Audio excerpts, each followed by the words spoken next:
हाँ भैया, शुरू करें। Yes. Okay. Hallelujah, praise you Jesus. दयालु प्रेमी पिता, धन्यवाद करते हैं आपका। आज का सुंदर दिन जो प्रभु आपने दिया, हमें दिन भर सुरक्षित रखा प्रभु। आपकी महिमा को हमने देखी प्रभु, आपके अनुग्रह को हमने एहसास किया प्रभु। पिता परमेश्वर, आपका धन्यवाद करते हैं। एक बार फिर आपने अनुमति दी कि हम इस संध्याकालीन बाइबल अध्ययन में जुड़ सकें। धन्यवाद करते हैं प्रभु आपका। अब तक जो जुड़ चुके हैं प्रभु, प्रभु सभी के लिए वो सिग्नल कहीं बाधा ना बन पाए। पिता परमेश्वर, हम सबको प्रभु आपके इस वचन को, इस वचन के अध्ययन को प्रभु सही रीति से समझ आए, और प्रभु हम सभी लोग सुन पाए जो कुछ आपके दास सुनाते हैं प्रभु। आज धन्यवाद करते हैं आपका प्रभु, जो बातें आपने आपके दास को, आपके पुत्र को सुनाया है पिता परमेश्वर, इसके लिए आपको धन्यवाद देते हैं प्रभु। हमारी भी आंखें खोल, हमारे कान खोल प्रभु आध्यात्मिक, ताकि हम जो सिखाया जा रहा है प्रभु उसको सही रीति से समझ पाए। हमें अनुमति दे प्रभु, उन सारी चीजों को हम ग्रहण कर पाए पिता, जो हमारे उस उद्धार के मार्ग पर जीने के लिए जरूरी है पिता। धन्यवाद करते हैं एक बार फिर ये वचन के इस अध्ययन के लिए प्रभु, जो बड़ी मुश्किल से पिता परमेश्वर दुनिया में आज इस रीति का भोजन मिलता है। इसीलिए आपका धन्यवाद करते हैं कि हम योग्य न होते हुए भी प्रभु इस अध्ययन में उपस्थित हैं। ये आप ही की योजना है पिता परमेश्वर। सारी महिमा आपको देते हैं प्रभु। अब तक जो जुड़ चुके हैं उनके लिए आपका धन्यवाद करते हैं। आगे जो जुड़ने वाले हैं प्रभु, उनके लिए भी आपका धन्यवाद करते हैं प्रभु। सभी की सहायता कर, ताकि हम इन वचनों को ठीक ठीक तरह से समझ पाए, और प्रभु जो जिस तरह से जो बातें हमें सिखाई जाएंगी प्रभु, उस तरह से हम जी पाए। सारी महिमा आपको देते हैं पिता परमेश्वर। धन्यवाद करते हुए ये प्रार्थना हम यीशु मसीह नाज़रीन के नाम में करते हैं। आमीन। आमीन। आमीन। सो यूहन्ना 17 उसके 3 पद को फिर से पढ़ के यहीं से एंटर करेंगे आज के अध्ययन में। यूहन्ना 17 का 3। और अनंत जीवन यह है कि वे तुझ अद्वैत सच्चे परमेश्वर को और यीशु मसीह को जिसे तूने भेजा है जाने। ये कह रहा है कि ये सच्चे परमेश्वर को, यीशु मसीह को जानना। ये दो बात हमने कल देखा था। मैंने बताया था कि इस बार का हमारा किस किस विषय पर अपना ध्यान लगाएंगे, और तब इसके यूहन्ना के 1 अध्याय के 1 पद में हमने देखा कि ये वचन ही परमेश्वर था, और जो 14 पद में लिखा है कि वचन देहधारी हुआ। तो परमेश्वर को और यीशु मसीह को जानने के लिए वचन का अध्ययन करना जरूरी है। और इसलिए और इसके साथ और एक दो विषय प्लस करेंगे। 1 कुरिन्थी 6:19 में लिखा है, क्या तुम नहीं जानते? बहुत सारे लोग नहीं जानते। इसको भी जानने का प्रयास करेंगे कि हमारी देह को क्यों उसने कैसे पवित्र आत्मा का मंदिर कहा। पढ़ लो इसको। 1 कुरिन्थी 6 का जी, 1 कुरिन्थियों 6 का 19। क्या तुम नहीं जानते कि तुम्हारी देह पवित्र आत्मा का मंदिर है, जो तुम में बसा हुआ है और तुम्हें परमेश्वर की ओर से मिला है, और तुम अपने नहीं हो। अलग अलग ढंग से आज दुनिया में सारे लोग मंदिरों की खोज में हैं, जबकि परमेश्वर का वचन बताता है कि क्या तुम नहीं जानते कि तुम्हारी देह ही परमेश्वर का मंदिर है, पवित्र आत्मा का मंदिर है, और ये तुम अपने नहीं हो, उसके मंदिर हो, कह रहा है। तो इन बातों को समझने का प्रयास करेंगे। और एक मुख्य बात और एक है, 2 कुरिन्थी 2:11। शैतान का हम पर दांव ना चले, क्योंकि हम उसकी युक्तियों से अनजान नहीं। उसकी युक्तियों पर भी इस बार हम ध्यान करेंगे कि शैतान कैसी कैसी युक्तियां करता है एक मनुष्य को उसके विश्वास से हिलाने के लिए, परमेश्वर के मार्ग से हटाने के लिए। तो इन सब बातों को सीखने में हम अपना मन लगाएंगे। और तब परमेश्वर के वचन के विषय में जो लिखा है, पढ़िए। भजन संहिता 138 उसका 2 पद। यहाँ ये क्यों लिखा? क्योंकि इनके बिना बाकी जो भी हमने विषय देखा उनको नहीं समझ पाएंगे। पढ़िए। भजन संहिता 138 का 2। मैं तेरे पवित्र मंदिर की ओर दंडवत करूंगा, और तेरी करुणा और सच्चाई के कारण तेरे नाम का धन्यवाद करूंगा, क्योंकि तूने अपने वचन को अपने बड़े नाम से अधिक महत्व दिया है। उसने अपने वचन को अपने बड़े नाम से अधिक महत्व इसलिए दिया है कि बिना वचन के हम इन सब बातों को नहीं समझ सकते, और इसलिए बाइबल अध्ययन केवल इसलिए किया जाता है कि वचन के द्वारा ही हम अध्ययन के द्वारा ही हम इन सब बातों को जान सकते हैं। तो उसके वचन में बातें लिखित में हमारे पास, केवल नाम लेने से नहीं चलेगा, उसके वचनों पर अपना ध्यान लगाने की आवश्यकता है। पढ़िए। जो बिलीवर्स थे उनसे यीशु ने कहा था, यूहन्ना 8:31 और 32। तब यीशु ने उन यहूदियों से जिन्होंने उनकी प्रतीति की थी कहा, यदि तुम मेरे वचन में बने रहोगे तो सचमुच मेरे चेले ठहरोगे और सत्य को जानोगे और सत्य तुम्हें स्वतंत्र करेगा। जो व्यक्ति वचन में बना नहीं रहता वो सत्य को जान ही नहीं सकता। ये हमारे प्रभु यीशु ने अपने देह में रहने के दिनों में उनसे कहा था, जो लोग उस पर विश्वास करते थे।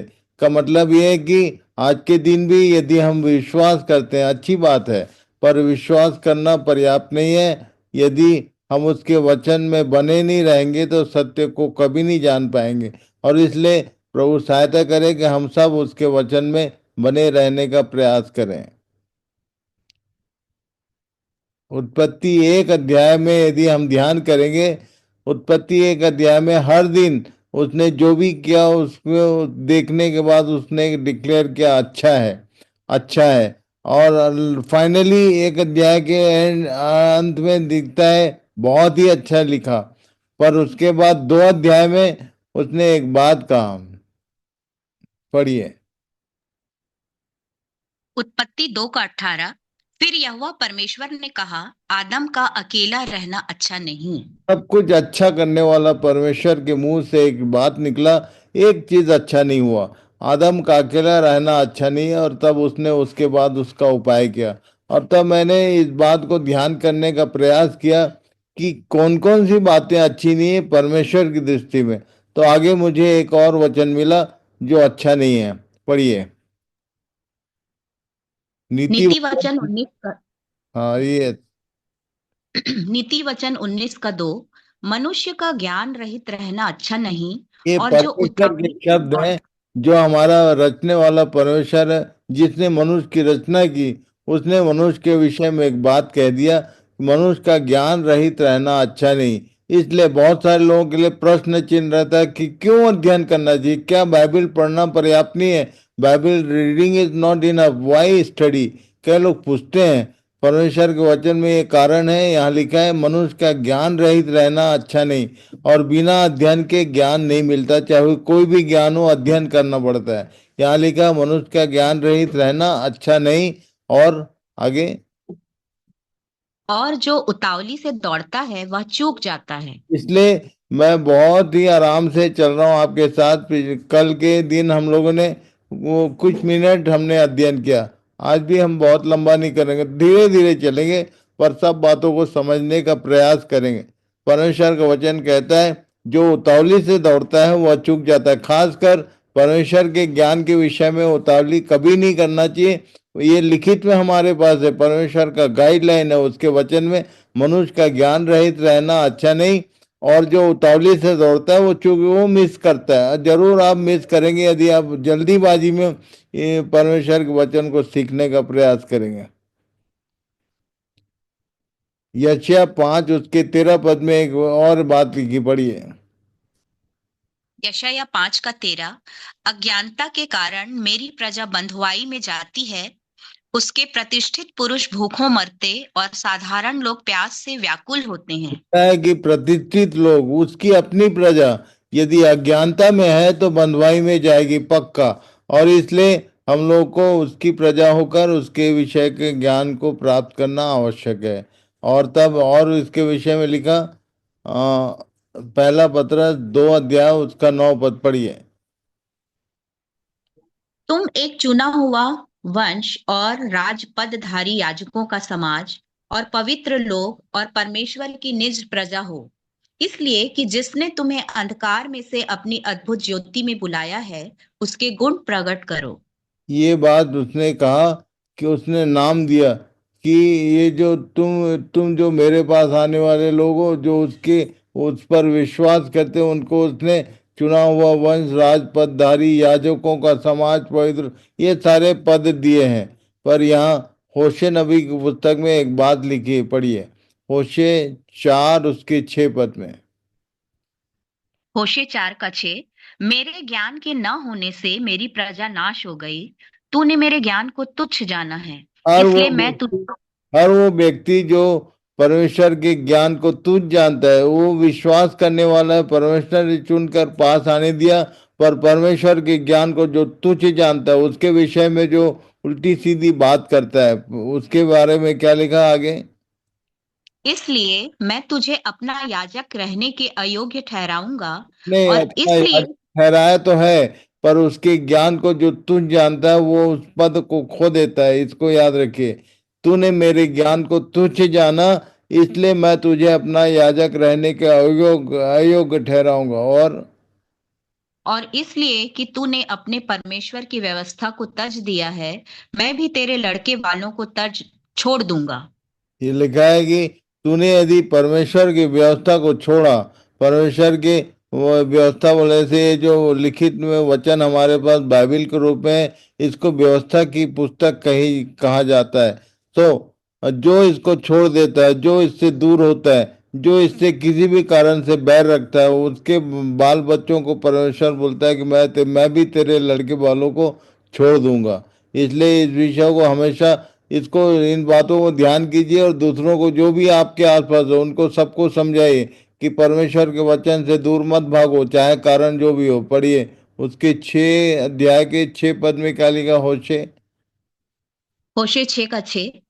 क्योंकि मैं बलिदान से नहीं, स्थिर प्रेम ही से प्रसन्न होता हूँ, और होम बलियों से अधिक यह चाहता हूँ कि लोग परमेश्वर का ज्ञान रखें। ये उसकी विल ऑफ गॉड, परमेश्वर की इच्छा ये है कि लोग परमेश्वर का ज्ञान रखें, और इसलिए ये अध्ययन फिर से हमने उसकी अगुवाई में शुरू किया है।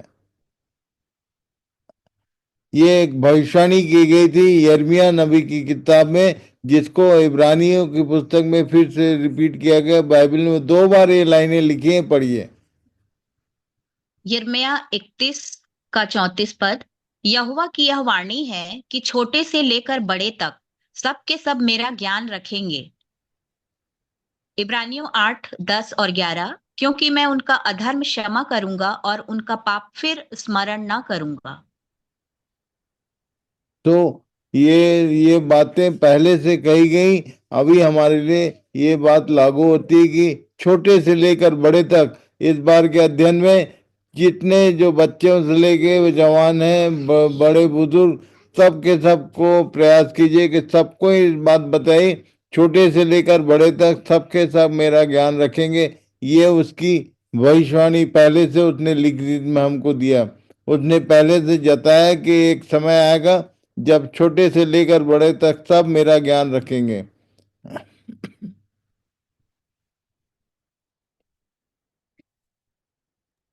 ज्ञान प्राप्त करने के लिए कुछ मीडिया चाहिए। To gain knowledge, study is must. अध्ययन करने के लिए 3 चीजें चाहिए, बुक, नोटबुक और शिक्षक। ये बुक, नोटबुक और शिक्षक, ये किसी भी स्कॉलर को आवश्यक होती है। और तब बुक, कौन सी बुक हम अध्ययन कर रहे हैं? ये परमेश्वर का वचन जो बाइबल है, ये किताब है, इसको हम अध्ययन कर रहे हैं। और तब सब लोग डायरी और पेन लेकर बैठते हैं, पर मैं आज बताना चाहता हूँ कि उसके लिए नोटबुक क्या है। हमारा जो हृदय है वही नोटबुक है, और परमेश्वर का आत्मा वो शिक्षक है। पढ़िए 2 कुरिन्थी 3 अध्याय उसके 2, 3, 4 में ये बात लिखी है। 2 कुरिन्थियों 3:2 से 4 तक। हमारी पत्री तुम ही हो जो हमारे हृदयों पर लिखी हुई है और उसे सब मनुष्य पहचानते और पढ़ते हैं। यह प्रगट है कि तुम मसीह की पत्री हो, जिसको हमने सेवकों की नाई लिखा, और जो स्याही से नहीं परंतु जीवते परमेश्वर के आत्मा से पत्थर की पटियों पर नहीं परंतु हृदय की मांस रूपी पटियों पर लिखी है। हम मसीह के द्वारा परमेश्वर पर ऐसा ही भरोसा रखते हैं। तो ये हमारा विश्वास है, नए नियम के लोगों का ये विश्वास होना चाहिए। पत्रियों में पौलुस ने ये बात कहा, हम मसीह के द्वारा परमेश्वर पर ऐसा ही भरोसा रखते हैं। तो इसके लिए एक बात और जो बाइबल बताती है, यहेजकेल 36 उसके 26 और 27 में उसने बोला था, एक समय आएगा, अभी नए साल का हम लोग अभी सब दिन से निकले नहीं है, नए साल में नया क्या क्या होना चाहिए, देखिए पढ़िए। यहेजकेल 36 का 26 और 27 पर, मैं तुमको नया मन दूंगा और तुम्हारे भीतर नई आत्मा उत्पन्न करूंगा, और तुम्हारी देह में से पत्थर का हृदय निकाल कर तुमको मांस का हृदय दूंगा, और मैं अपना आत्मा तुम्हारे भीतर देकर ऐसा करूंगा कि तुम मेरी विधियों पर चलोगे और मेरे नियमों को मानकर उनके अनुसार करोगे। ये जब तक ये ट्रांसप्लांटेशन ना हो तब तक ये हम उसके विधियों पर नहीं चल सकते, उसके नियमों को नहीं मान सकते। साल के शुरू में ही यदि हमारे पास वो वाला मन और वो वाली आत्मा आ जाए, तो हम वाकई में उसके वचनों के अनुसार चलने वाले साल के अंत तक बनेंगे। तो कैसे ये होता है? ये बोल रहा है कि तुम्हारे भीतर से पत्थर का हृदय निकालकर मांस का हृदय दूंगा। इसको करता कैसे है? ट्रांसप्लांट करता है। मैं एक बात बताना चाहता हूँ यहाँ पर, कि मान लो किसी डॉक्टर को आपके इनर ऑर्गन में कहीं पर कुछ चेंज करना है, रिप्लेस करना है, तो निश्चित रूप से आपको उसके हाथ में अपने आप को पूरी रीति से सौंपना पड़ेगा। हमारा परमेश्वर जो स्वयं ही डॉक्टर है, उसने शुरू में ही ऑपरेशन, ये फिजिकल ऑपरेशन करके उसने आदम में से हवा को निकाला था। वो अभी भी यहाँ पर कह रहा है कि तुम्हारे भीतर जो पत्थर के हृदय जो हिलता नहीं, जिसमें मेरा वचन काम नहीं करता, उसको बदल कर मैं मांस का हृदय दूंगा और उसमें अपने वचन को लिखूंगा। सो प्रभु सहायता करें कि हम सब आज अपना जीवन उसको समर्पित करें, प्रार्थना करें कि प्रभु मेरे जीवन में ये रिप्लेसमेंट करें, ये ट्रांसप्लांट करें, मेरे अंदर से पत्थर का हृदय निकालें और मांस का हृदय दे, ताकि मैं आपके वचनों को अपने हृदय में लिख सकूं। पढ़िए होशे 6 उसके 3 पद में क्या लिखा। होशे 6 का 3, आओ हम ज्ञान ढूंढें, वरन यहोवा का ज्ञान प्राप्त करने के लिए यत्न भी करें, क्योंकि यहोवा का प्रकट होना ये भोर का सा निश्चित। एक एक सामूहिक कॉल है, सामूहिक बुला है, आओ हम ज्ञान ढूंढें और यहोवा का ज्ञान प्राप्त करने के लिए यत्न भी करें। थोड़ा प्रयत्न तो, परमेश्वर के वचन में एक बात लिखा है, लिखित में हमारे पास, आप इस दुनिया में कुछ बनना चाहते हैं तो आपको प्रयत्न करना पड़ता है। और तब ये तो हेवनली कॉल है हमारे लिए कि हम उसके पुत्र पुत्री और स्वर्ग के राज्याधिकारी यदि बनने की तैयारी में हैं, तो निश्चित रूप से वो यहाँ संसार में जो कुछ हम करते हैं उसमें जितना परिश्रम करते हैं उससे ज्यादा परिश्रम यहाँ करने की आवश्यकता है। और हम ज्ञान ढूंढें, वरन यहोवा का ज्ञान प्राप्त करने के लिए यत्न भी करें। आगे बढ़िए। क्योंकि यहोवा का प्रकट होना भोर का सा निश्चित है। वह वर्षा की नाई हमारे ऊपर आएगा, वरन बरसात के अंत की वर्षा के समान, जिससे भूमि सींचती है। ये परमेश्वर का वचन बता रहा है कि परमेश्वर के ज्ञान हमारे ऊपर वर्षा की नहीं आता है। इस बात को हम लोग इस बात पर ध्यान करेंगे कि परमेश्वर का वचन और वर्षा का क्या संबंध है, कैसे बरसात की नए वर्षा की नए हमारे ऊपर आएगा बोलता है।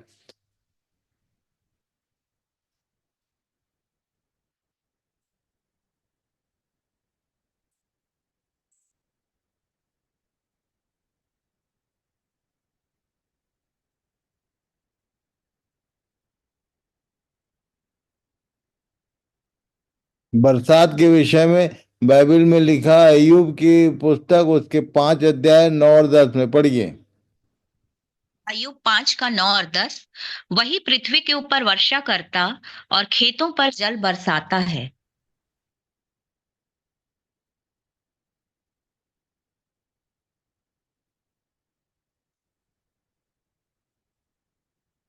और ये जल बरसता कैसे, इसका बड़ा साइंटिफिक अरेंजमेंट पढ़िए। भजन संहिता 135 का 7। वह पृथ्वी की छोर से कुहरे उठाता है और वर्षा के लिए बिजली बनाता है और पवन को अपने भंडार में से निकालता है।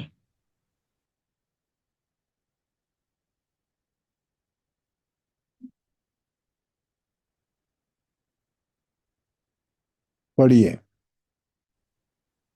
योएल 2 का 23। हे सियोनियो, तुम अपने परमेश्वर यहोवा के कारण मगन हो और आनंद करो, क्योंकि तुम्हारे लिए वह वर्षा अर्थात बरसात की पहली वर्षा बहुतायत से देगा और पहले के समान अगली और पिछली वर्षा को भी बरसाएगा। ये बरसात का नियम है कि पहली और वर्षा, दूसरी वर्षा, अंतिम वर्षा, इन सब बातों का इसकी परिभाषा है परमेश्वर के वचन में। इन बातों पर अपना पूरा ध्यान लगाएंगे, समझने का प्रयास करेंगे कि परमेश्वर का वचन जैसे वर्षा इस पृथ्वी पर आता है, वैसी परमेश्वर का वचन हमारे जीवनों में बरसता है।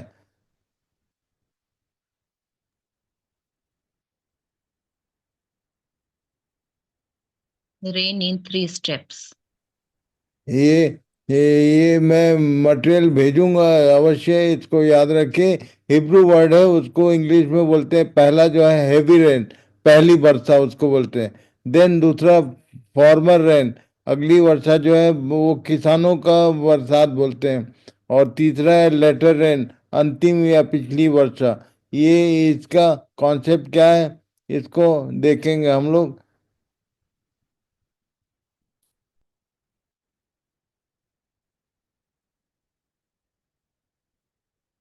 जब पहली वर्षा होती है तब बड़ा बाढ़ आता है और बड़ा चारों तरफ बहुत कठिन समय होता होता है। शहर और गांव सारे डूबने लगते हैं।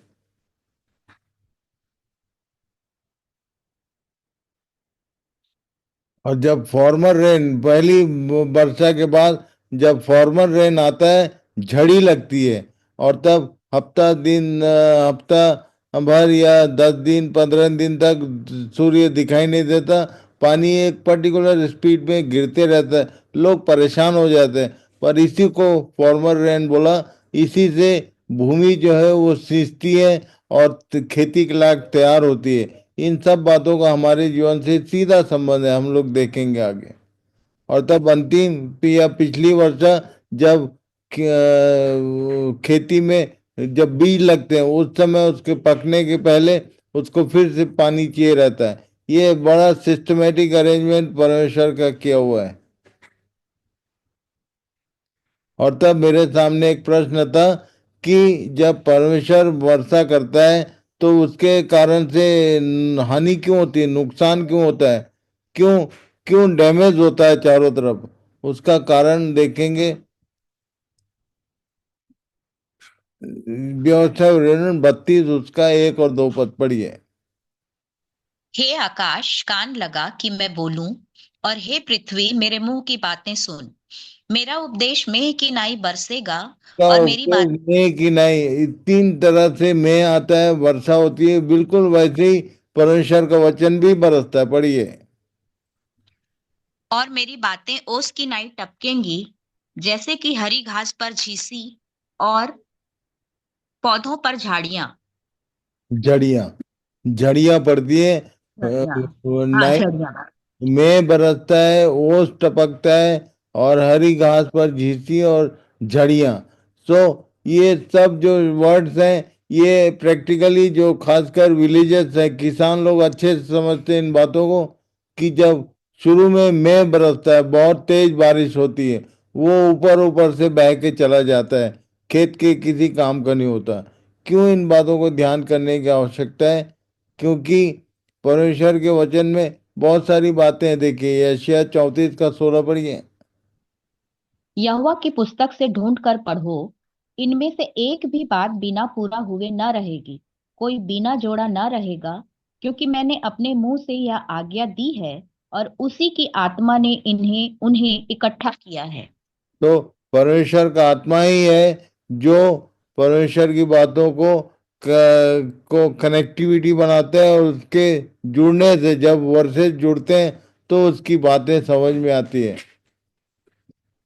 पढ़िए पहला कुरिन्थी 2 के 9, 10, 11, 12 में कुछ एक इंफॉर्मेशन है, इसको में रखेंगे। पढ़िए। परंतु जैसा लिखा है कि जो आंख ने नहीं देखी और कान ने नहीं सुना और मनुष्य में नहीं चढ़ी, वे ही हैं जो परमेश्वर ने अपने प्रेम रखने वालों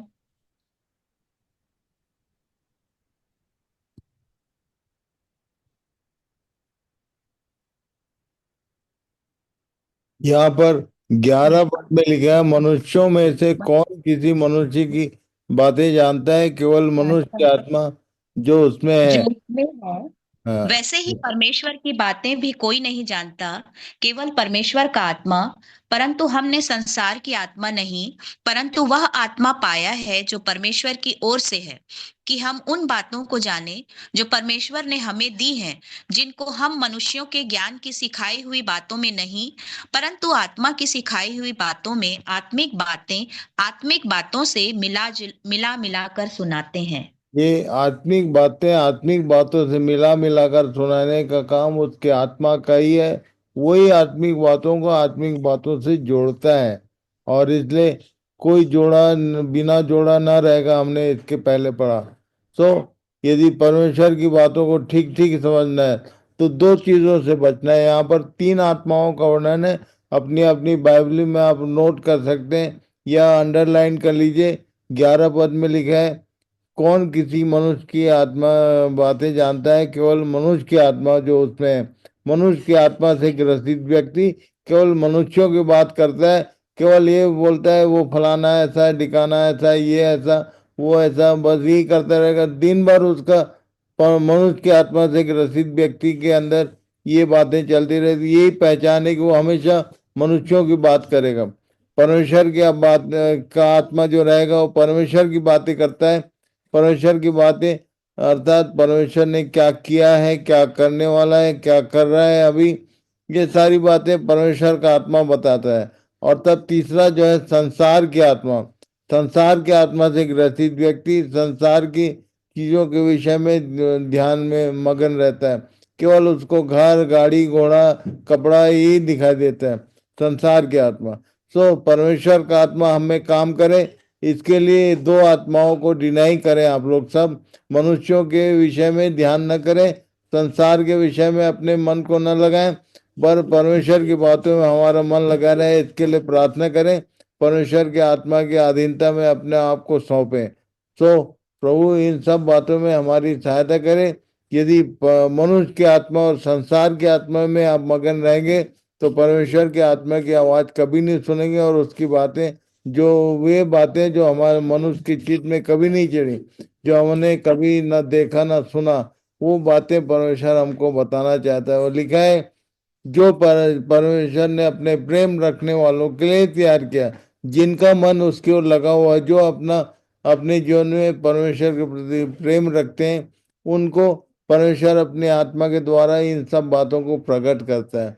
तो प्रभु सहायता करें कि हम लोग सब लोग इस विषय में सावधान रहें कि हम किसी मनुष्यों के विषय में अपना ध्यान न लगाएं, न संसार की बातों के विषय में, पर परमेश्वर की बातों पर हमारा मन लग सके। जो भी हम सीखते हैं उसको रिवाइज करें, और रोज का रोज यदि अध्ययन करेंगे और दोबारा उन बातों को सुनेंगे या पढ़ेंगे, ध्यान करेंगे, तो आपको ये बातें ठीक ठीक परमेश्वर का आत्मा समझाएगा। तो प्रभु इन सब बातों में हमारा मार्गदर्शन करें। यहाँ से आगे कल फिर हम लोग जुड़ेंगे, और टाइम का जरूर ध्यान रखें। बताइए सबको, ठीक 8 से 8:40 के भीतर एक छोटा पीरियड करेंगे। हम लोग धीरे धीरे चलेंगे। अभी हमने पढ़ा था कि जो उतावली करता है वो चूक जाता है, और मैं नहीं चाहता कि हमें से कोई भी चूक जाए। बहुत छोटी थोड़ी सी बात हमने ध्यान किया आज। इन बातों को ध्यान करिए, अध्ययन करिए। खासकर वर्षा के विषय में हमने ध्यान किया, क्यों बरसात का हमको वर्षा के रूप में परमेश्वर के वचन को अपने जीवन में आने देना, इसके बारे में एक लाइन पढ़िए। 1 कुरिन्थी 3:9 निकाल के पढ़ लो। 1 कुरिन्थी 3 अध्याय उसका 9वां पद।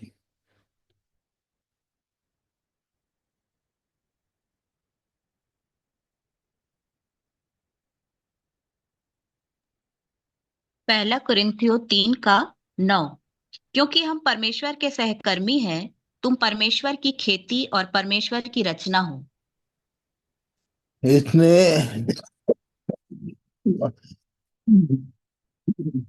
कलीसिया को पौलुस बोलता है तुम परमेश्वर की खेती हो। हम परमेश्वर के सहकर्मी और तुम परमेश्वर की खेती। और खेती के लिए बराबर सही सिस्टमेटिक, यदि बरसात नहीं होगी तो खेत में फसल कभी नहीं होगा। और इसलिए खेती को समझने के पहले अपने आप को खेत के रूप में ध्यान करने के पहले परमेश्वर का वचन जो वर्षा के न्याय हम पर आता है उस पर अपना ध्यान लगाई। खासकर ये जो शुरू में गर्मी के बाद बहुत ज्यादा गर्मी जब होती है, नौतपा लगता है, और उसके बाद जब बरसात शुरू होती है तो बहुत तेज आंधी तूफान और गरज के साथ वर्षा आती है। वो हमेशा नुकसानदायक होती है, बहुत बाढ़ होता है और सब कुछ बह जाता है। तो वो किसी काम का नहीं होता। पर जब झड़ी लगता है, तो मैं बता दूं आपको कि जब आप किसी कन्वेंशन में, बड़ी बड़ी मीटिंग में जाते हैं, तो परमेश्वर का वचन बहुत गरज के साथ बरसता है, और वो केवल ऊपर ऊपर जो भूमि के ऊपर ऊपर जो कचरा होता है उसको उड़ाता है, धोता है, खेत की सफाई कर देता हूँ, पर उसमें पानी ठहरता नहीं, भूमि नरम नहीं होती। पर जब झड़ी लगता है तभी भूमि नरम होती है, सींचती है, और उसके बाद खेती के लायक होती है। तो परमेश्वर का वचन आपके जीवन में झड़ी जैसा लगे, प्रभु सहायता करे इस विषय में आप समझें कि यदि आप परमेश्वर के वचन को धीरे धीरे अपने ऊपर आने देंगे, स्लोली, तो ये आपका जीवन जो है एक अच्छा खेत, सींचा हुआ खेत बनेगा, और उसमें परमेश्वर की खेती हो सकती है। सो तुम परमेश्वर की खेती हो बोला, इसलिए बरसात के रूप में परमेश्वर का वचन हम पर बरसता है।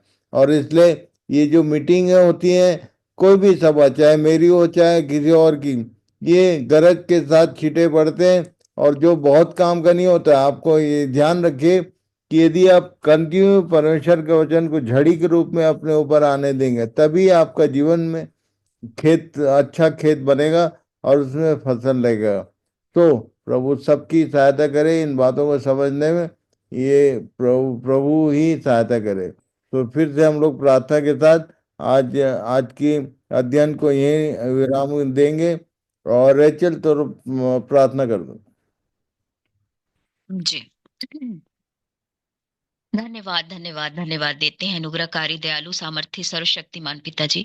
एक बार फिर से प्रभु आपका धन्यवाद करते हैं सुंदर संगति के लिए। प्रभु जी आपने फिर से प्रभु जी अपनी आत्मा में होकर प्रभु हमसे बात किया है। प्रभु हम आपका धन्यवाद करते हैं इन सारे वचनों के लिए प्रभु जी, जो आपने अपनी आत्मा के द्वारा हम पर प्रकट किया है पिता। हम सारी बातों के लिए आपका धन्यवाद करते हैं प्रभु जी। फिर से जो अध्ययन शुरू हुआ है प्रभु, हम उसको आपके हाथों में सौंपते हैं प्रभु। सच में प्रभु जी ये केवल प्रभु हमारे लिए से केवल ज्ञान प्राप्त करना ही नहीं हो प्रभु, बल्कि हम सच में आपके वचन के अनुसार हम चलने वाले बन सके प्रभु। आप हमारी बड़ी सहायता करें, मदद करें प्रभु जी। और वाकई में प्रभु जी आपके वचन का ज्ञान हमें अवश्य ही होना है प्रभु जी, जैसा आपका वचन कहता है प्रभु जी। मैं धन्यवाद करती हूँ प्रभु जी, वो बरसात की नाई, वो झड़ी जो है निरंतर हमारे मनों पर आपका जो वचन है वो झड़ी के रूप में प्रभु जी वो हमारे हृदयों में आने पाए प्रभु जी, ताकि हमारी भूमि सींचे और नम्र बने प्रभु जी, और वाकई में हम आपके वचन के अनुसार अपने जीवन को बिता सके प्रभु जी। और उस प्रभु जी अंतिम दिनों के लिए हम सच में तैयार होने पाए प्रभु जी, एक दुल्हन के रूप में पिता। मैं इसके लिए आपसे विनती और प्रार्थना करती हूँ प्रभु, आप दया करें।